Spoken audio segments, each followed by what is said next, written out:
Welcome in to Practical Wellness Radio. I'm your host, Ted. My co-host, Coach Cody, will be joining us in just a second. And today on the pod, we're chatting it up with Stacy Gavin. Stacy Gavin is a CrossFit coach at CrossFit Hyde Park in Tampa. And that's part of the Tampa Movement Lab.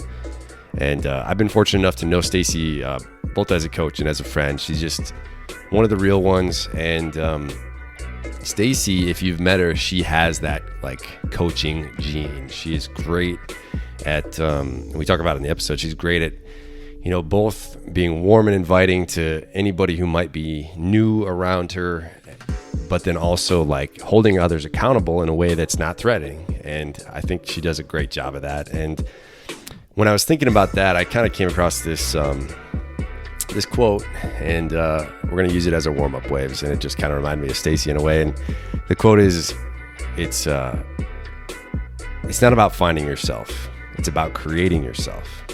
Stop complaining and get to work.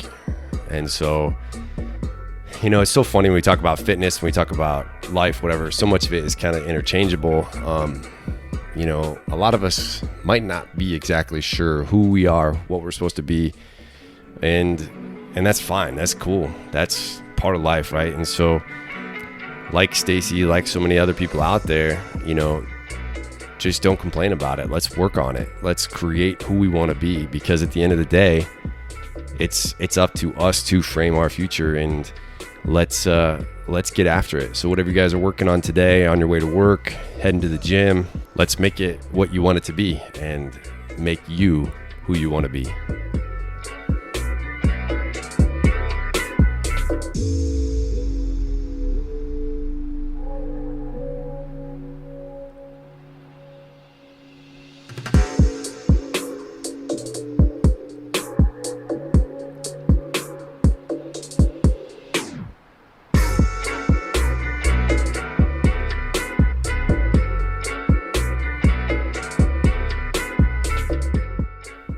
We're going to dive into this episode with Stacy here very, very soon. But before we do, as always, we would really, really appreciate it if anybody listening deems us worthy to rate, review, and subscribe to the episode. It helps us out a lot.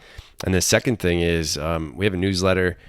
And on the newsletter, we've got some very cool things coming up, some details on the IC Weightlifting Summit. We've got some apparel dropping soon. To get signed up for the newsletter, to stay up to date on all that stuff, just go to our Instagram page, Practical Wellness Coach. You can check out the link is there in our bio to sign up for our newsletter. Or on Facebook, you can jump in. I believe one of our most recent posts has a link to the newsletter also. So go there, sign up, and stay up to date. And here we go with Stacy.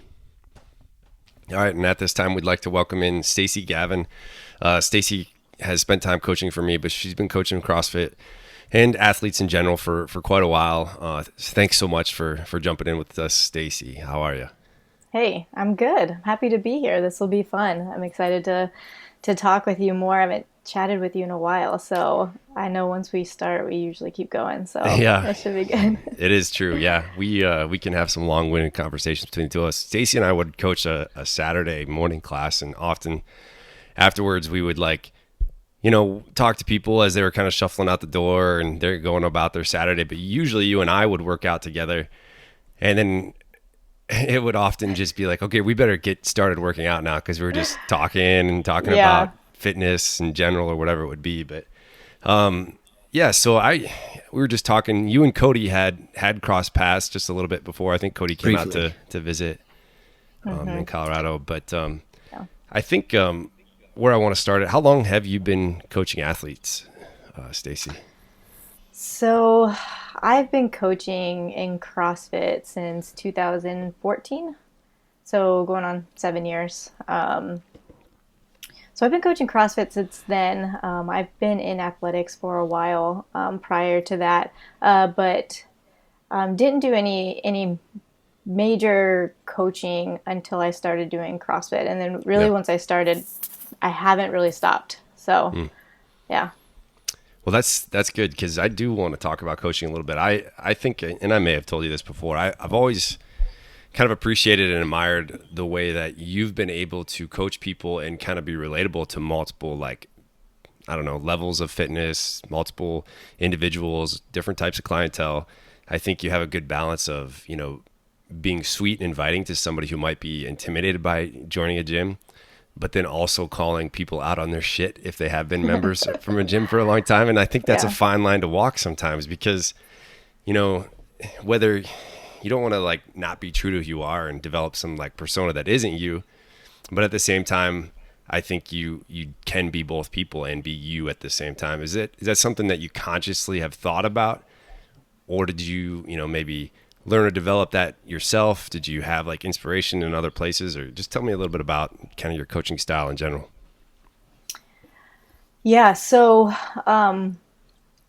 from early on of starting out, and I think it was experience from with my coaches that I've had growing up, and then the coaches that I've had experience working with, is probably the most valuable thing you can have as a coach is your ability to connect with people. You can have all the knowledge and skills and all that you want, but people aren't going to stick with it, or they're not going to follow you unless you have some sort of connection with them. And so that's something that I've always kind of taken with me. But with coaching is such a tool that needs to be continued to be sharpened, and it's continued to be molded. And I think the people that tend to stay where they're at and kind of stuck in their coaching ways, they're missing a big opportunity to connect with different people and also fine tune that tool that is coaching. And that spreads from just not just connecting, but different ways that you can verbalize or teach people how to be athletic, or how to do certain movements, but how for them, how do they make their way in the community as well? Because you want them to connect with other people as well. And as coaches, you do that as well. You're not only coaching a squat or a push-up or anything like that. You're really helping this person become part of the community as well. And you guys have talked about it before, but coming into a new environment can be super scary for people, especially someone that hasn't, or it can be people will put on a facade of being, they've done this before, but and may come across a little bit with more of an ego walking into your gym. But you want these people to really fit into this and a culture that you've developed within your community. So, so I like that you said I can call people out on their bullshit, which is, I hope I do. You guys, I don't know, Cody, you met me once, but I'm a small person. I am 5 foot. So, and I've had people come in, that have been doing CrossFit for a long time. And, I think people just know that people can spew kind of bullshit at them. But I'll let them know my background. Like, I have a master's in exercise physiology. I'm not bullshitting you. I'm teaching you. I'm helping you. And so that, I think that helps a little bit when it comes to those type of people. But there's a fine. I think relationships are the biggest factor when it comes to coaching. And then you should always want to fine tune this tool that is coaching. Mm-hmm. I have a couple of follow-up questions, but I completely agree. Culture and that relationship is always going to be the first thing, because you want to develop that bond to that person because they're vulnerable, they're uncomfortable, right? Like, it's our job to place them in that place. And if they don't feel like they can trust you, they're not going to hang around. And if they don't hang around, they're not going to make progress. So ultimately, relationship is going to be the number one thing. You talked a lot about kind of sharpening your craft, right? Being a coach and not getting stagnant. How have you stretched yourself? Because that's hard to do. Like, and I've been in a place where I'm like, hey, I haven't challenged this for a while. I kind of feel like I'm the same coach as I've been, the last year or whatever. How have you gone about challenging that particular craft over the years? Yeah, I think it took me some time to realize that I needed to challenge, and I needed to step out, and I needed to sharpen that tool that is this coaching tool. And one of the biggest things that helped me, that I think all coaches should do, is get out of their environment and go into a new environment and learn from other people. we all have our own way that we put in our own personality, or we put in our own touches of coaching that relate to people and that can also relate to you that you just didn't know. And so I feel like I've been really lucky to have surrounded myself with people that were, one, really knowledgeable, two, wanted to teach me, wanted to show me, and three, had different styles in which they coached. So I had, when I first got into CrossFit, I had two great coaches that I worked for. They owned the gym, Sarah and Amber. And Sarah came from a strength and conditioning coach in college. She was a strength and conditioning coach in athletics. And Amber was a collegiate volleyball player. And they both two completely different coaching styles. And so I learned so much by just finding a balance of connecting with people, which Amber was really great at, and then having the knowledge and explanation and clarity to give people the information they need. And I got that from Sarah. And then when I went from there, I was lucky enough to meet Ted, who, again, different personality, different tools that he has. And so I've learned a lot from Ted. And I used to tell him that all the time. I would, I've learned so much from you, and you take things away. And as I'm at this new gym now, I take as many classes with as many coaches. So I take the classes with the CrossFit that I coach in. I think that's important. But I also take classes with different coaches to make sure that I see how they relate to people, how they coach people, how do they explain this? If someone's new, how do they deal with it? And just kind of, really look at things and have those conversations with them about things that they do. I also ask for feedback, which I think people are kind of scared to do. I've been in this for a while now, and I love feedback. So I ask for feedback as well. And I think that's been an important part of shaping this tool that I will continue to do as I keep coaching. Yeah, like that lifelong student mentality. And you said you have a master's degree. Did you know, you got your bachelor's degree. Did you want to get a master's? Like, did you do that right away? Did you know what you wanted to do after the master's degree? What did that look like? Yeah, so my bachelor's is in kinesiology. And then when I was getting my bachelor's, I thought I wanted to go into physical therapy. And total transparency, I wasn't sure I was going to get into physical therapy school. I resonate with that quite a bit because I did that same thing. Yeah. So I backed away from that. Sometimes our fears and failures drive us in a new direction. I wish I would have maybe pursued that a little bit more and maybe not had that fear, but ultimately it led me down this great road. So I had a professor in my bachelor's program that asked if I thought about a grad assistantship.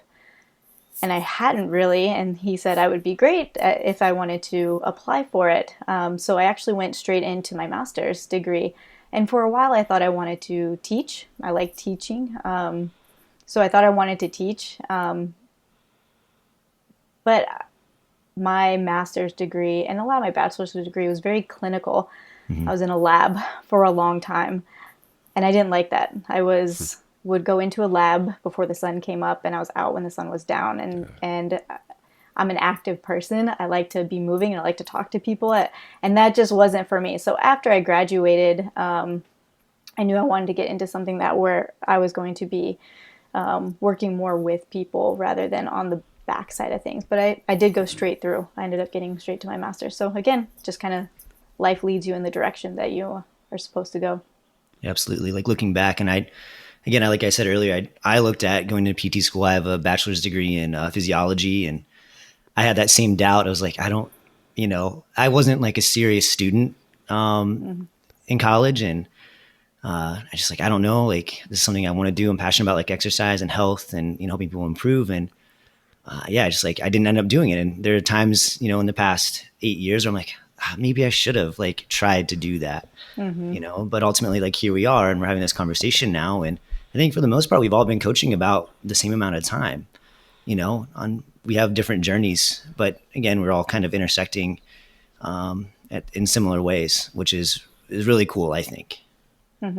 Yeah, during my undergrad, I worked in a physical therapy clinic, And again, I had another great teacher that wanted to teach me and let me do a lot of things. And so, but there was that struggle of, and I wasn't a bad student.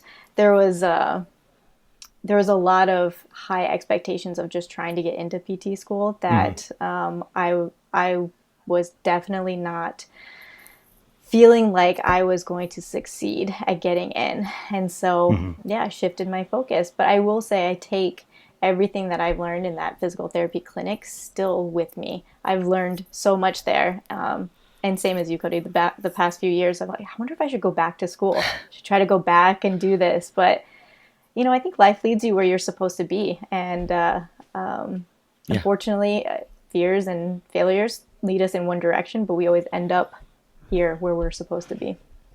Us as coaches, we're definitely in a different scope of practice as a PT, but there's certainly a lot of intersection.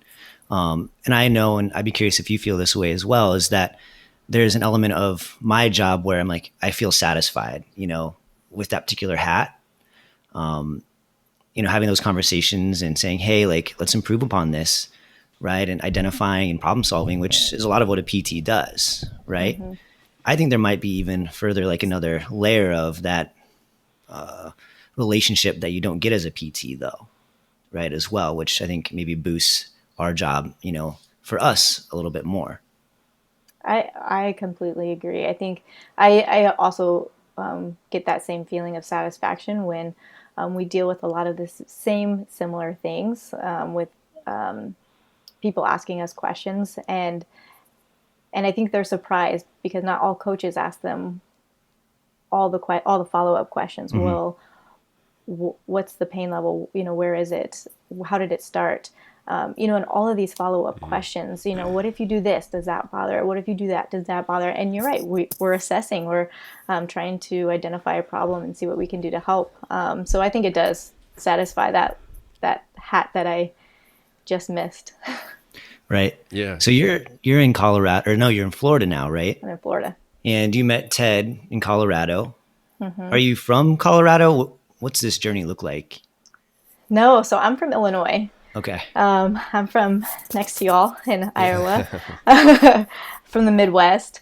I went to school in Illinois, Southern Illinois in Edwardsville, so by St. Louis, not the party school in Carbondale. We're a smaller school. And then out of college, I just knew I wanted to get out of the Midwest and do something else. So I actually got a job in Florida, in Tampa. So I was in Tampa for about 4 or 5 years. I was working in corporate wellness. It was pretty great. It was a good job. It ended up started being a little stale.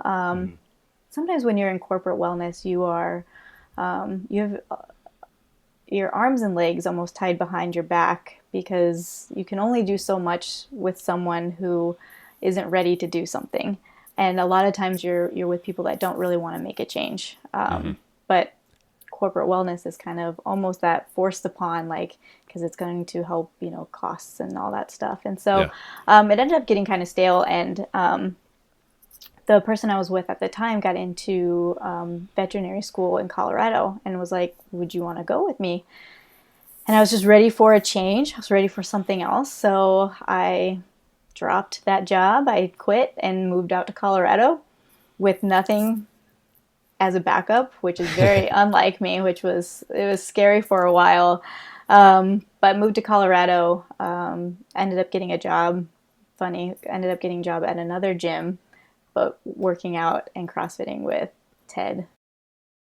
Let's just talk about the differences between maybe the corporate wellness, the big box global gym, and kind of the CrossFit gym at that time, or maybe just CrossFit gyms in general, and your relationship between the three and your experiences between the three.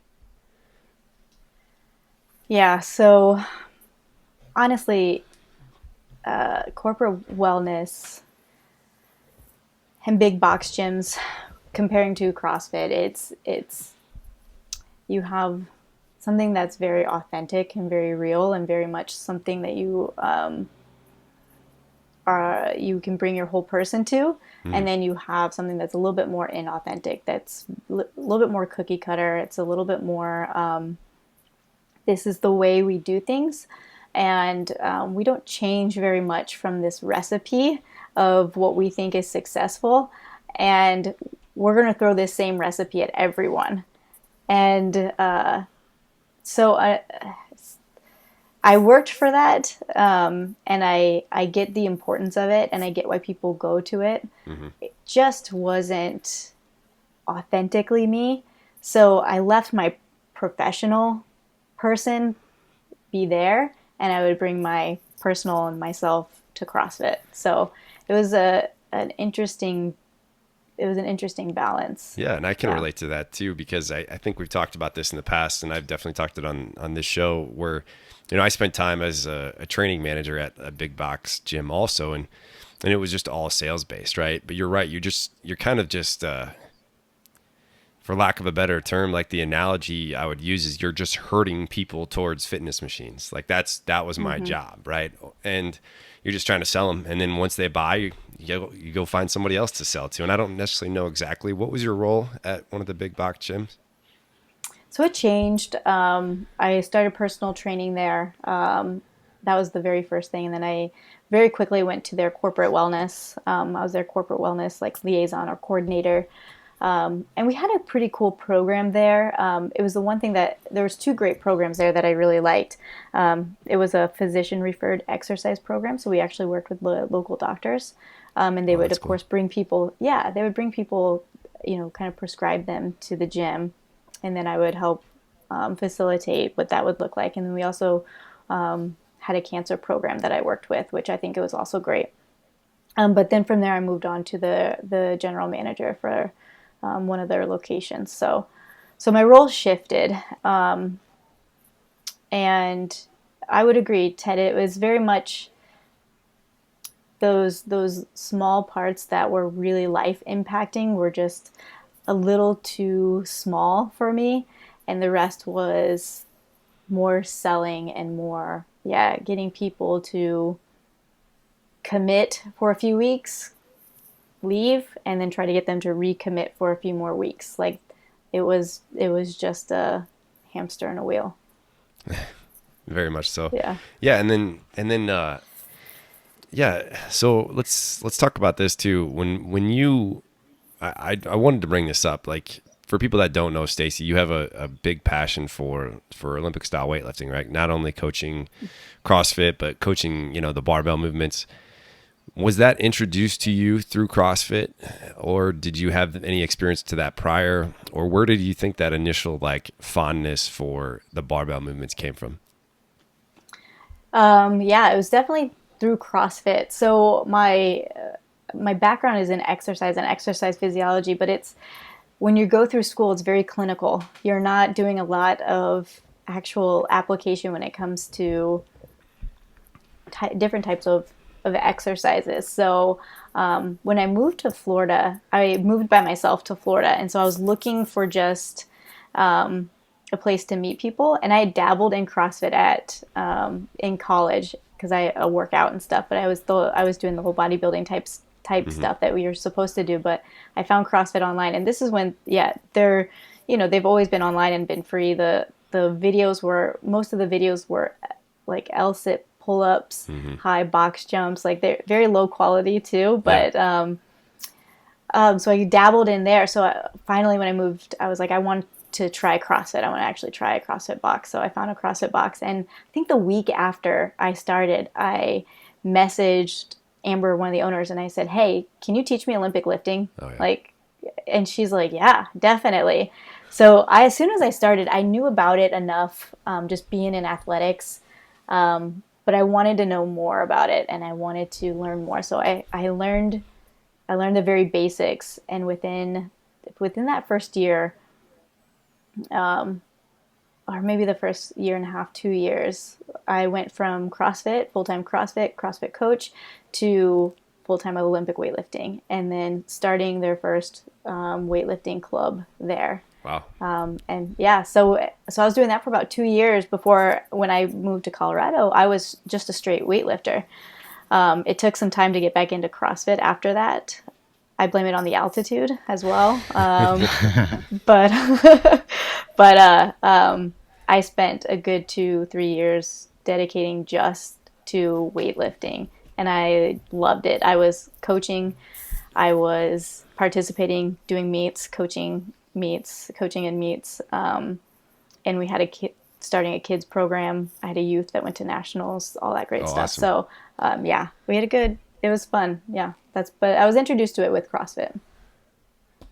That's really cool. I think that's pretty natural, like, because at least I think it's different now, but 2014, 15, 16, there's not a lot of places you can go just to go weight, like Olympic lift. So I think most people's first exposure to that, and maybe a technical way, right, having a coach, and it might not be the only thing they're doing, but it was at CrossFit. And I think there's especially a certain personality type that really gravitates towards that technicality and that, that minutia of improvement that you can have at a certain point, and, really taking that in as like the victory. I think that's probably changed a little bit now. I think there's probably more places that only focus on Olympic lifting. But I think that's a pretty common, but also powerful journey.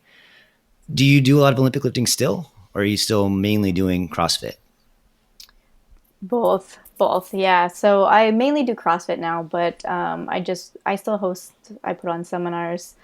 I do one-on-ones with people with Olympic lifting. So still very much heavily in Olympic lifting. I'm not as much involved in coaching like at meets, and I came out of retirement like right before the pandemic of Olympic weightlifting, did one meet and then went right back into retirement. It was great. I got a meet PR. I was fine with that. So that's cool.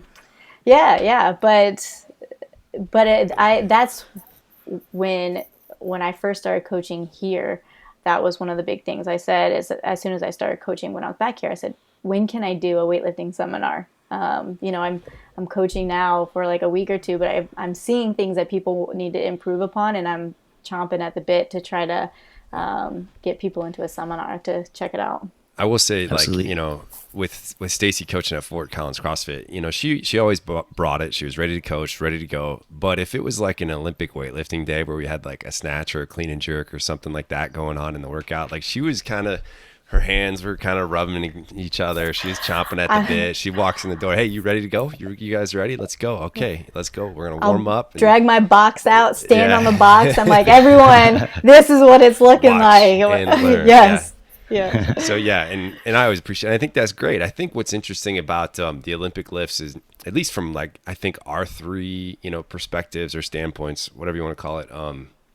We were into fitness before CrossFit. We were into, you guys, probably in a deeper level than me, but we were all like participating in fitness in some way, shape, or form. And then to be introduced, as I bumped my microphone, introduced to a new like discipline that you really didn't probably have a lot of experience with. Like, me in high school football, we were taught how to hang power clean, and it was the ugliest, dirtiest, grossest looking barbell lift you've ever seen. But then you start to see like, oh, this is what the movement should look like or could look like. And I'll never forget, I think I've told you this, Cody, before too, is at the gym you and I first started coaching together, there was a drop-in, and he was an Olympic weightlifter, and I just watched the speed and power which he could like put into the barbell, and I was like, I need to relearn how to do this. Like, this is like what I'm doing and what that guy is doing are two separate, totally different things. And so again, like, it kind of restarted and recharged my interest level into Olympic style weightlifting for me personally. Yeah. And we had started kind of just tooling around with it at that time. So I'm sure like watching that guy go, and actually show you how to do it was quite the and check. It wasn't even exactly, it was just inspirational in a way. Right. And I think that, there's probably, we're probably reminded of that still to this day. Like, there are times like you'll see, and even when Stacy and I would work out together, like I'd watch how boom fast she would move. Sometimes I'd be like, all right, I gotta, move a little faster now, right? Like, that's what it's supposed to feel like. That's what it's supposed to sound like. That's what it's supposed to, be. And I think it's cool that, now my next question is, where do you still, for me personally, and this is Ted being honest right now, is the inspiration sometimes for the Olympic style weightlifting specifics is the interest level is not what it once was. And there's a couple of like reasons for that. And the honest reasons would be the time it takes to warm up, right? And so, I've got 2 kids now, and it's my ability to warm up for a full snatch might be different than my ability to warm up for a kettlebell assault bike workout, right? And so when I'm thinking about like returns, but then I see you and, where do you find, like, do you think that's just a personality trait in general that you're able to continue to just move and make these incremental changes and work on, these 2 lifts for 7 years, Mm-hmm. Do you think that's a personality trait for you in general, that you just want to like continue to perfect it, or are you just that much in love with it, a little bit of both? Like, where does that come from? So I think what I think helps drive a little bit of that kind of work ethic and wanting to get better is that with Olympic lifting, I think specifically is you can get better. There's such a long road to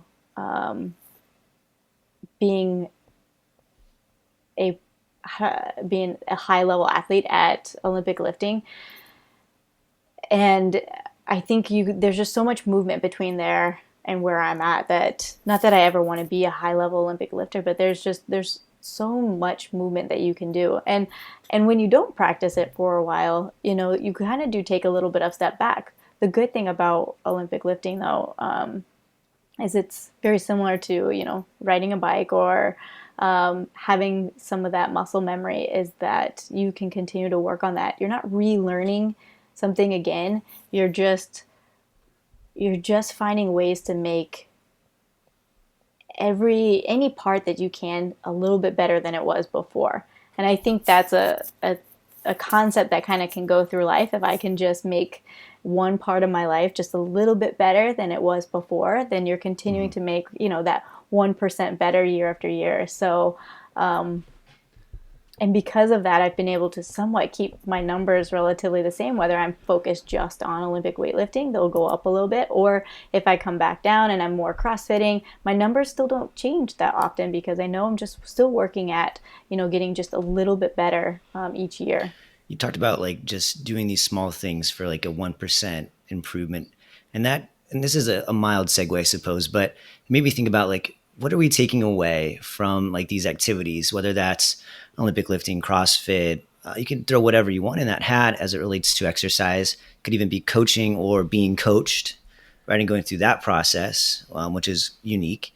What are we taking away from that as it relates to like other things in our lives?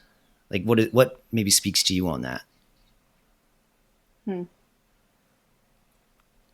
So what are we taking away? Yeah, like how does that like what's our like takeaway? Yeah, like how does that transfer to like other areas, like relationships, things like that? Yeah, definitely. For me, I've just been in athletics for such a long time. I think there's just something so special about sports that you take with you for the rest of your life. So if you're in sports as a kid and you're learning how to play with a team, how to compose yourself under pressure, or how to react to failure or success, there's so many small things that you learn in sport. And so I think that continues as you age too. There's just so much magic, I think, in sport, and that goes with CrossFit being a sport as well, and Olympic lifting being a sport as well. There's just so much magic in there that you can take away. Olympic lifting is nowhere near a linear line of progression. The days that you have that are just absolute shit usually outweigh the days that you feel at your best. And I think that's life, that's life. And so the same with CrossFit. I think you can be such a good athlete at CrossFit, and then fucking wall balls comes on, and I suck at wall balls, and it's that one thing, and that's life. You can have a really good day, and one thing can kind of ruin that for you. And how do you bounce back? How do you react to that? And so there's just a magic in sport, period. That's why I always encourage people, and especially kids, to get into sport, some sort of sport early. You just learn so much. but continue to stay in some sort of sport. And I say sport as very broadly, because it can be, water aerobics, it can be anything, but because you learn so much from that. And CrossFit, I think, can be even extra special in that way, because I think it mirrors life very closely. I like that idea of like using sport broadly. And I use the term athlete really broadly as well. And I teach a little bit at the university, and I go, hey, like, what's an athlete to you guys? And they're always, as students will be, they're very hesitant to answer any question that I ever have. It's not rhetorical, guys. All my questions are rhetorical, it seems, but but I'm like, what's an athlete to you guys? Like, what defines an athlete? And there's always like this, triage of, a bunch of answers, right? It's the strongest person, it's the fastest person, it's this person. Maybe they have like a specific person in their head. And I'm like, yeah, like that can be true, but like you guys are athletes too. And we don't want to think of being an athlete or athleticism specifically as a set skill. Like you're born with athleticism or not. We want to look at it as something that can be trained, to be improved upon, right? To be challenged and adapted to, right? And that's what being an athlete is adaptation, right? And expressing yourself. And we should, I think, and this is my opinion, we should all strive to be athletes, even if that means, hey, I'm going to go to a water aerobics class, right? Because that gives you the sense of control, right? I can get better, right? If I look at it this way. And as soon as we lose that idea, that thought, especially as it relates to our physical self, we're going to be in trouble later on in our lives, potentially. Right? And whatever that means. No, I agree. I like what you said there too. And I think both Stacy and you said it, Cody, is like being able to adapt or be adaptive, right? Like, I think whether you're talking about, in the gym or in, maybe your more generic sports, or like even specifically like relationships, right? And first I need to say congratulations, Stacy. Hey, thanks. Because there's an engagement I know, but yeah, I haven't really talked to you since. So congratulations. Hey, thanks. Really warms my heart. But the point I'm trying to make is, whatever we're talking about in those three scenarios, there needs to be some adaptation that takes place. And when I'm working out, I could probably find a reason or find a way to be very negative, like, oh, this is hard. I'm sweating too much. I can't hang onto the bar. I'm breathing too heavy. I used to be better at this. I wish I was stronger. Much like me and my wife get in an argument every single day, where, and I could layer it all on top of each other, but you're just, at the end of the day, that, hey, I'm working out because it's going to make me better for a numerous, amount of reasons.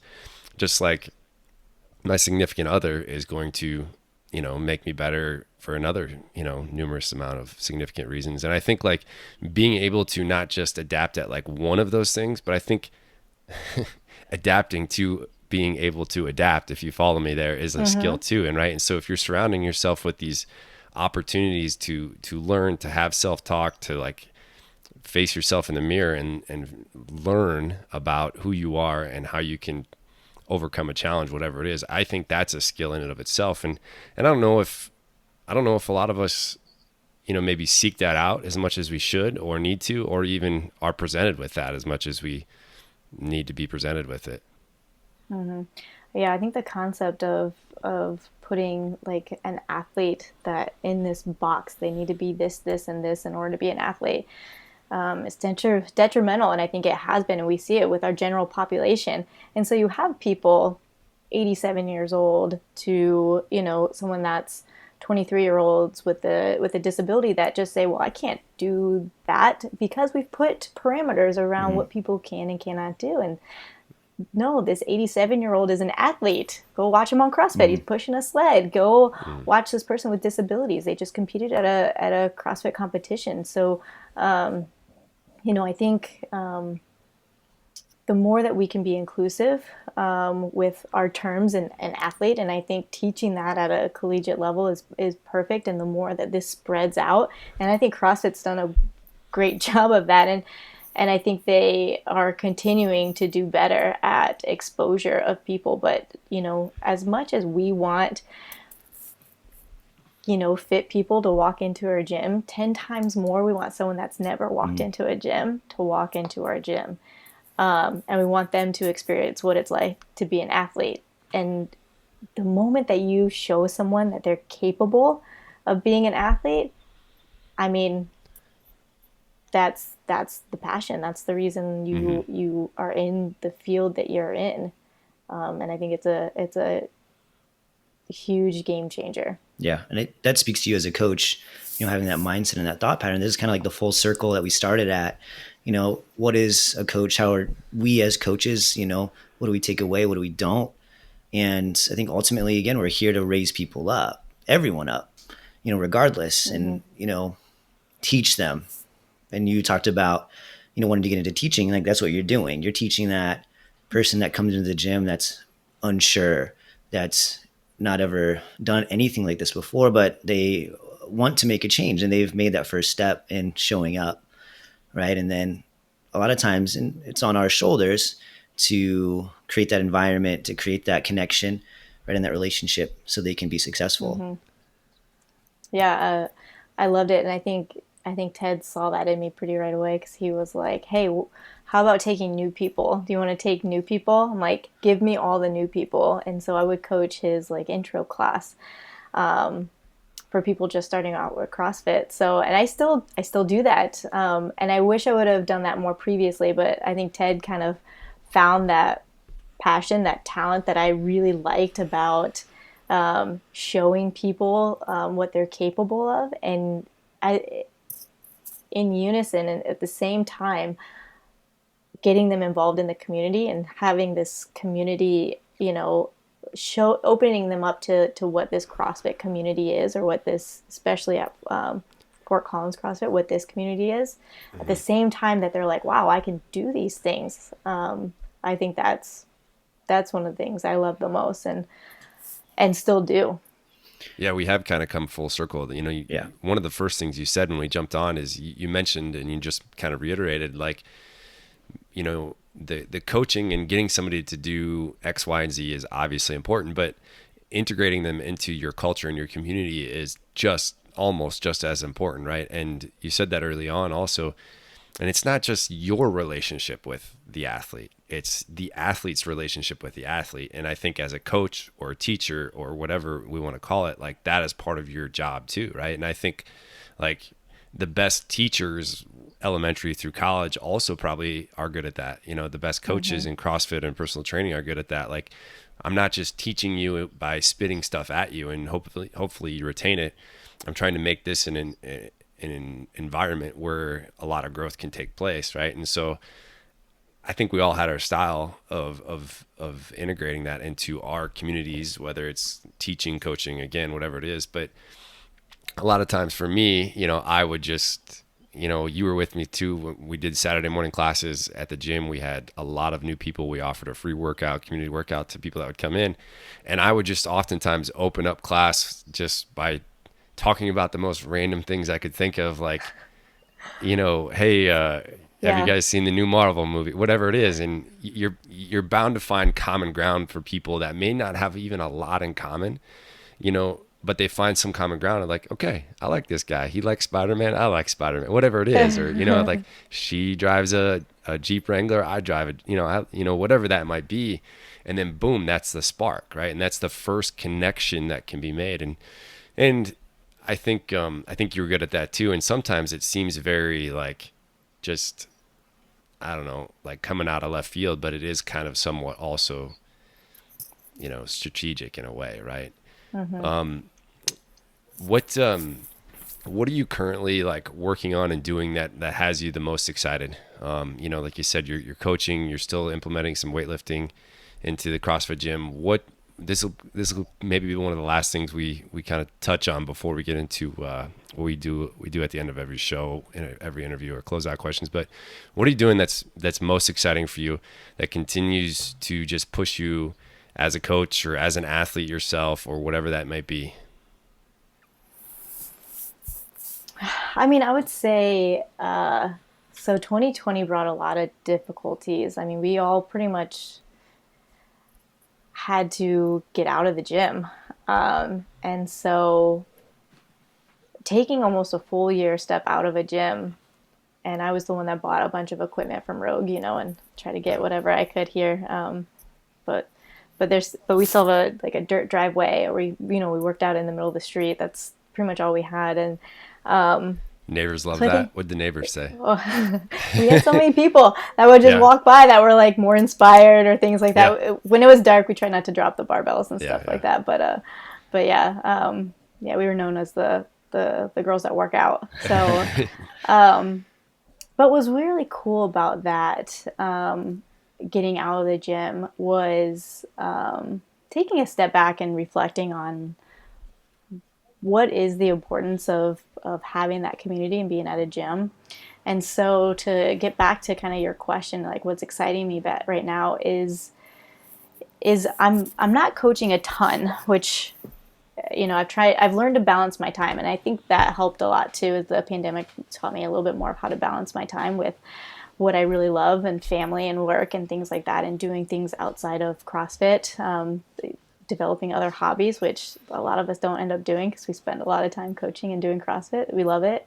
So some of the things that I'm really excited about is continuing that balance, but being in a newer environment than what I was in previously, and continuing to build relationships within that community that was gone for so long with this past year. And so I think this is it's given me new energy to put into my coaching and to put into my building relationships inside the gym and outside the gym. And I've been really intentional about making meaningful connections with people. And so that excites me as much as as much as it's like, oh, this new Olympic lifting program I just conjured up. It's definitely not that. CrossFit and Olympic lifting, they go back farther than I do. Different styles of training, all that goes back farther than I do. But developing new connections and meaningful relationships in a new community is pretty rad, and it's something that keeps me excited. So that's what I like. That's great. I really like that too. And I think like that's for me too, that was always looking back, like you don't necessarily, let's say you look back at your time coaching, right, to this point. I mean, you don't necessarily remember the things that you said or the lifts that were accomplished or the weights, but you remember more the reaction. Like I remember when I, was there for this person and it was the first time they ever stepped foot in a gym and they were super nervous. I remember when this person got their first pull up, and like, so I guess in a sense it is the actions, but it's more the response to the action that I think is more memorable, and that's rewarding too. Mm-hmm. Right. And so if that is the one thing that you're answering the question to gets you the most excited, then you're on the right track, right? I mean, that's exactly where you should be. So good on you for that. All right, so we're gonna shoot some questions at you here. This is, like I said, cool down questions here, and Cody has the first one. Go ahead, shoot. All right, here we go. What's the best meal you've had in the last month? And I want details. If it's something that you made, I want to know how you made it. Oh, best meal I've had. So I was just recently in Lake Tahoe, California. Yeah. If you guys ever get out there. Yeah. But they, I actually don't remember what it was called. So there's this beautiful restaurant on the lake. And I don't know what it was, but it had mussels and it had... it was like more of a seafood, and so it had, I think it was maybe salmon and stuff, and it was salmon, mussels, and like this like creamy garlic sounds so good sauce, and it was really fancy as well, but it tastes so good. I think the experience that you're watching, you're out, you see mountains, you see a big lake, you see all this food. So I would say, it was like this seafood kind of thing that I had somewhere in Lake Tahoe.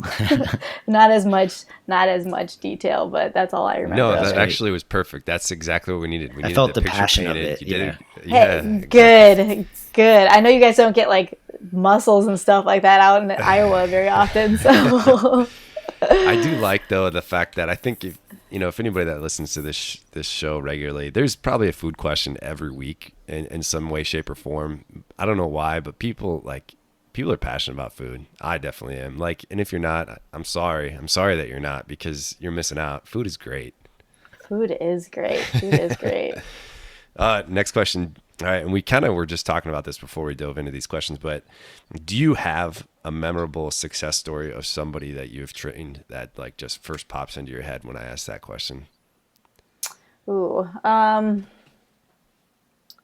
whether it's weight loss or getting over a fear of something, what's kind of the first thing that...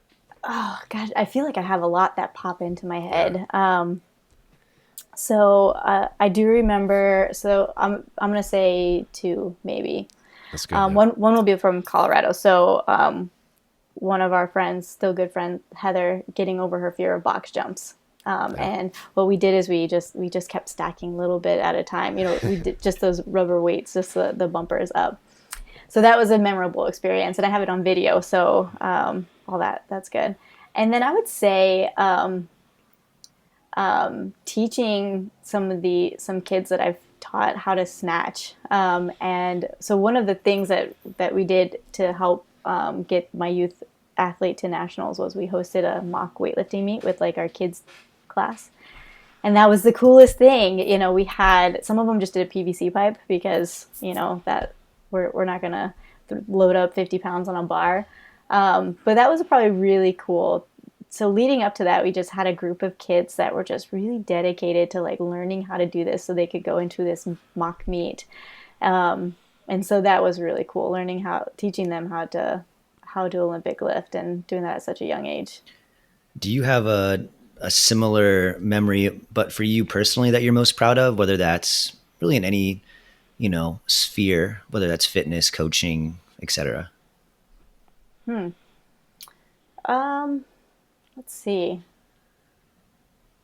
It's hard to brag about yourself, but yeah, let it rip, kind of asking you, yeah. What makes Stacy proud of Stacy? Oh gosh. Yeah, I would say what makes me proud of me, and this is also just what I hope, you want people to remember you, and what do you want them to remember you by? So what makes me most proud is getting text messages from people that maybe I've coached a while ago to say that they've done this, or that I've inspired them to continue to do this, or getting a message the other day like, hey, thanks for just talking to me, because I could tell they were having a rough time, and so they just needed someone to say like, hey, it looks like you're having a rough time, like what's going on, and just connecting with them that way. So I think I don't really want people to remember me by necessarily what I taught them. A bar muscle up is cool, but I want them to remember me and say, hey, like she was there for me, or like she was just such a good person. Like, it was very positive. Like, this is why I kept doing what I'm doing, and this is why I chose to keep doing this. So yeah, those are the kind of impacts I really like. No, that's a great answer. And I think that, you kind of did exactly, what we were looking for when we ask a question like that, like, I think sometimes it's weird, and it's sometimes hard to say those things out loud, but once you do, you're kind of, all right, now I need to hold myself accountable. If that's who I said I want to be known as, you're right, I need to be known as that person. So good for you. And that won't be a struggle for you at all. You're great at that. But if you could, here's your next question. If you could turn back the clock and talk to 18-year-old Stacy, what would you tell her? Oh man. 18-year-old, I would, tell her to get into CrossFit earlier than like 24, Yeah. I look at these young athletes, I'm like, gosh, I wish I would have started when I was younger. Probably just, if you want to do something, just do it. Just start it. That's probably what I would tell her. Like, yeah, you can always quit if it doesn't work, right? Yeah, exactly. Get rid of that fear of not doing well, or just do it. Just do it. So next one, if you had to be if you were oh my goodness, hold on. If you had, it's how Ted sent me this question, and it's worded funny, so I have to reword it. Of course it was. Blame Ted. Blame Ted here. If you were shipwrecked on a desert island and all your human needs are met, so, food, water, etc., what are the 2 items that you're bringing with you while you're out there? Like, what would you want to have with you? Oh man, that's tough. Can I say my dog? Ted? That's a good answer. Yeah. I definitely want my dog out there, Maya. I'm bad at answering these questions too, for the record. Yeah, shipwreck. What else would I want out there? I'm just out there doing nothing. Sunglasses. I don't know. Huh? Sunglasses. Did you say sun? I almost said sunscreen. That might be better. Protect your skin. Yeah.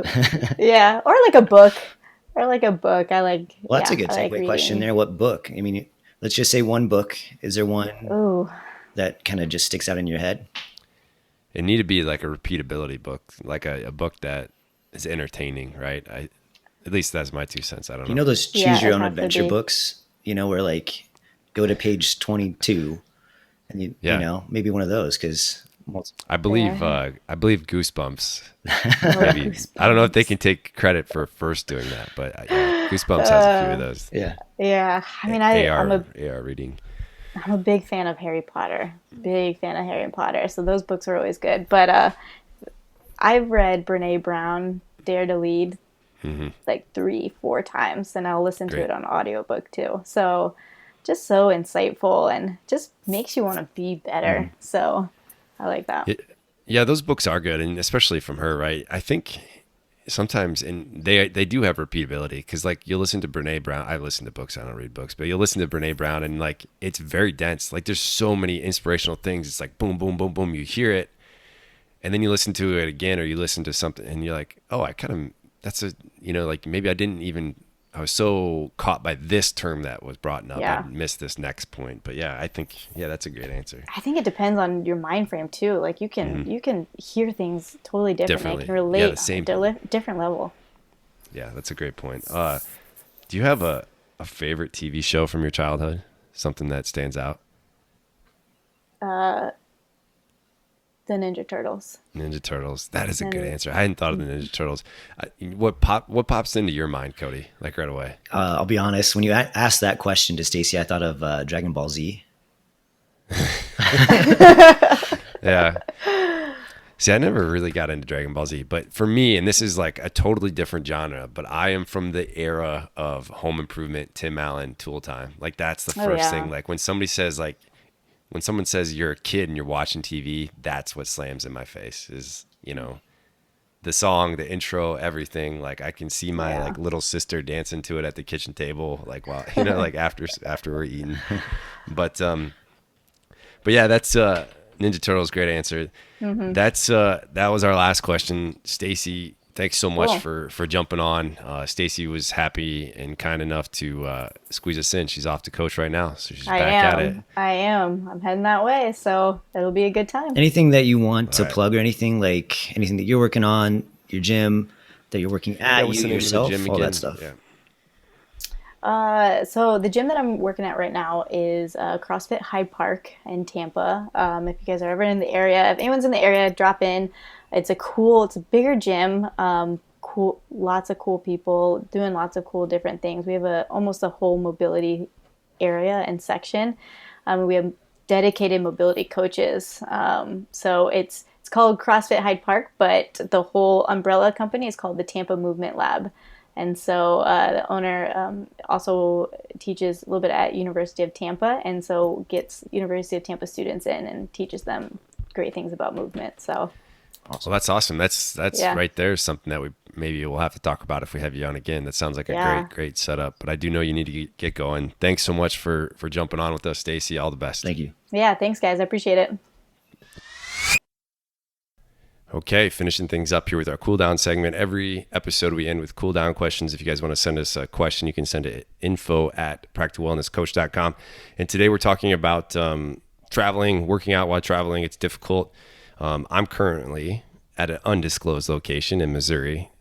Actually, no, we're at a cabin. I'm fortunate enough to get along with my in-laws, and so they have a cabin in Missouri we travel to from time to time and get away, and it's it's a lot of outdoors time, which I love. But Cody, you when this episode comes out, you will be traveling. Can you tell everybody where you've got a pretty cool trip lined up? Where you guys headed? Yeah, so we're gonna go. So it's me and my significant other, Julia. We're gonna meet her family out in kind of around Seattle, Washington. We're gonna hike Mount Rainier for a few days, just kind of exploring and getting outside and moving in that way. And then we're gonna travel over to Montana, and we're gonna go to Glacier National Park and kind of do the same thing, explore and just kind of move and get outside and get that travel in here at the beginning of July. Yeah, that's awesome. And so that kind of leads us to what we're talking about today. And we're talking about, what are some things we can do, to not fall off the wagon, for lack of a better term, to maybe continue to lead a fit lifestyle while we're traveling. The first thing I would say is enjoy your vacation. Your vacation is kind of a vacation from everything. That doesn't mean completely veg out and, live off of potato chips and Busch Light. Right. Not that anybody. Yeah, we just want to be mindful of our health and but experience kind of the things around us, whatever we're doing, restaurants, each other and things like that. But yeah, it's not an excuse necessarily to just kind of go crazy and maybe work away from maybe the goals we have set for ourselves. Yeah, for me, when the family and when we try to escape and go on vacation, we're just looking to make memorable experiences. And as cheesy as it might sound, we're just trying to find ways to, hey, we want to look back and make sure that this time was well worth it. And is it going to be hey, are we glad that we worked out the whole time, or didn't enjoy some of the things that vacation offers, or are we going to be glad that we maybe went and got ice cream with our kids, or went and did whatever, or slept in, or whatever it might be. But I do know that, from my experience and past experiences, there's a lot of people also who are probably feeling this way. You might be on a pretty strict workout regimen, and you're traveling, and you just, that it might be hard to jump back into it when you get back. So you want to be able to do something, right? And I have struggled in the past, say I'm traveling and I want to, I'm well, I really like back squatting. I haven't back squatted in a week. I want to do some pull-ups. I haven't done that. And that stuff is hard to find and have access to while you're traveling, but simplify it. We still want to get our heart rate up a little bit every day. We still maybe want to just move, stretch, functional movements, whatever it might be. And I can just tell you from experience, like I said, I'm traveling right now. We just made it fun. My wife joined me, and her aunt and her mother-in-law, or my mother-in-law, we did a simple Tabata workout, 20 seconds on, 10 seconds of rest. We did simple things. We had bands. We did one-arm high pulls with the bands. We did planks. We did some, obviously, you have to mix in some burpees there from time to time. We did some burpees, some lunges. Yeah. I mean, nothing too crazy, all kind of body weight movements.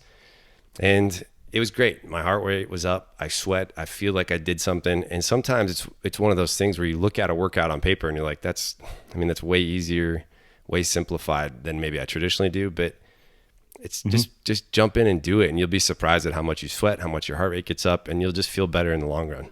Yeah, you'll feel better. And, if I am able to squeeze a workout in, in maybe an informal way or formal way, I tend to just be happier, more enjoyable to be around. I feel like I can be a little more present than if I skip maybe some movement, or if I kind of just start to veg out. I'm a little bit more testy, or if things go wrong or sideways, I don't handle it as well. So, that's another reason to move and kind of stay on some of this routine, even on vacation, right? Yeah. You're just kind of a better human, right? Yeah, no, that's so funny. That's so funny. I've always used the coin I'm an outside cat. I'm not an inside cat. I don't handle it very well, just sitting around. And in fact, I think I'll be tested a little bit. It's supposed to rain here the next couple of days, and we'll do some. Cody will be excited to hear this. We'll probably do a board game. Oh yeah, I watched the movie. Cody's a big board game fan. If you guys know that, let me know what you play. But my wife all the time is hey, you need to go work out. You need to do something, because you're just she can tell that I'm maybe mopey or not. I don't know, just not as present, like you said. And I've always noticed just movement, working out, getting my heart rate up.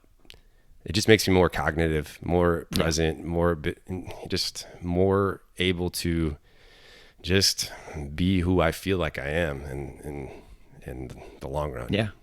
Yeah. And I've even talked to someone recently, she was like, I'm going to be gone, this whole week with like all this family. And she's I think she was saying that she would consider herself an introvert. And so it's just a lot for her. So her activity, her way to move is just to get outside and run. And she kind of made a joke that like no one on that side of her family really runs. So it's an easy way to kind of escape and just kind of have some alone time for, just a little bit as well, just to kind of decompress and unwind too. And I think it might depend on your vacation. Like for example, me, I'm going to be very active. We're hiking a ton. It's like the main thing that we're doing. So, I'm not looking to necessarily get some extra like fitness in a sense of like harder workouts or anything like that. My thing is going to be more like just going through kind of my normal shapes, doing some squats here, some push-ups there, stretching, and just trying to stay loose. And even using this time to let my body kind of recover from the things I'm normally doing. I work pretty hard, especially in the summer, with weights and fitness. And to be frank, I don't give myself enough maybe rest in this time frame, since I just have a little more energy to put towards my workouts compared to maybe like the fall, winter, spring, due to just have less obligations in the summer. So I'm using it as another way to just kind of shake things up a little bit, get a little mental break from my normal routine as well in terms of my fitness structure. Yeah. And obviously, this perspective is coming from two very active individuals. Cody and I are in the fitness industry. And so we're surrounded by active lifestyles and encouraging active lifestyles. So in essence, it's really easy for us to be active sometimes, right? Because we're surrounded, we see it often. Much like, and this is maybe the other end of a spectrum, let's say you own a restaurant and you serve burgers and French fries. It's probably really easy to eat burgers and French fries, multiple times a week. Just like it is for guys like us to, hey, I probably should, hit the bottom of my squat. I haven't hit it in a couple of days, see what that feels like. Should put something heavy in my hands, try to press it overhead a few times. But so let's speak quickly to the other side of it. Maybe you're somebody who has gained a little bit of momentum and you're starting to see some results. You've worked out and you don't want to fall off the wagon. I think everything that we've just said applies to you also. Whatever it might be, minimum, just try to do similar things to what you were doing before. And again, that's, I hate to talk in circles, but that's, again, just get your heart rate up a little bit, move around a little bit. It doesn't have to be crazy. Go for a speed walk. You don't have to be a speed mall walk and pump your arms like crazy, but just I'm going to find a coffee joint. Let's say you're staying in town somewhere. I'm going to find a coffee joint. I'm going to wake up and I'm going to just kind of power walk towards it and power walk back. Like, you'll be surprised at how much better you feel by just kind of getting out and getting your heart rate up, doing something simple as that. Yeah, absolutely. Just keep it simple, keep it accessible, keep it something that's like realistic for you. And obviously, manage your time as well. Like if you're on vacation to spend time with family, don't just, disappear for 3 hours just so you can work out. Like that's not the point either. So if you got 5-10 minutes to do a stretch out, like do a stretch out and use that time, right, and feel better. And that's what it is at the end of the day. And that helps you keep on your routine. Like, great, I did something with intention today as it relates to my health and wellness. Great. And then the next day it'll be just as easier. You're not going to, hit a wall of like, okay, I haven't done anything for 3 days. What's another day? Right. And that just continues to kind of perpetuate, right? Either not doing something, or on the other hand, you can perpetuate it in a way that helps you continue that habit. Yeah. And I think that's a wrap. That's perfect. Remember, a vacation is a vacation. Like, you need to reset. Mm-hmm. You need to just kind of collect yourself so that when we go back to the real world, we can, work hard, be a good family member, be a good, whatever you may be, because in the long run, we want to find an opportunity and an ability to make this practical and sustainable, like during our everyday life, not during just our vacation. Right. And so that's the main focus. But Cody, have fun. Have fun on your trip, man. I'm excited for, thank you for what you guys are going to do. I think that's almost like a bucket list trip for a lot of people, what you guys are doing. So yeah, someone actually just said that to me the other day. Yeah. Thank you. And enjoy your cabin. We will, man. Hey, appreciate you guys listening, and we'll catch you next time.